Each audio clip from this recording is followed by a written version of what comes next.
Command silence, speak surgically. You see, respect doesn't go to the one who talks the most. It goes to the one who talks the least and asks the most, but with the right precision. Here's the rule. No over-explaining, no nervous laughter. No, does that make sense?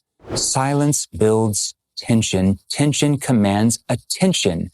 And attention becomes respect. So if you're in a conversation, answer a question with the question at the end to take control of the conversation, the frame. I'm going to show you some examples. Number 2, own the frame with the first question. High status doesn't start with a statement. It starts with a question that sets the agenda. In NEPQ, we call this stage framing. Let me give you an example of how this might work. Let's say you're in sales. You have a meeting. They've already been talking to your team. You come into the room. You could start with this. Okay, so just so I don't go over things that you might have already talked about with my team, maybe you could give me your thoughts around kind of what you've talked about so far and then maybe what you'd like to cover. That way we could focus on you and what you guys might be looking for. What did I do there?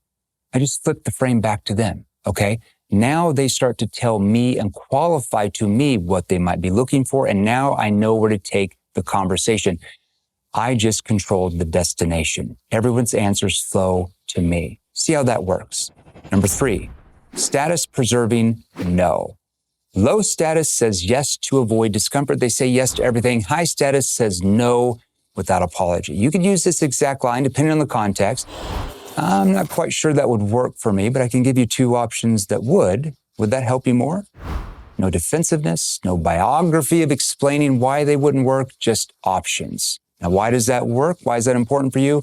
Because it shows that you have boundaries which create value. Scarcity creates respect. So here's what I want you to do. Say 1 clean no today and replace it with 2 acceptable alternatives. Number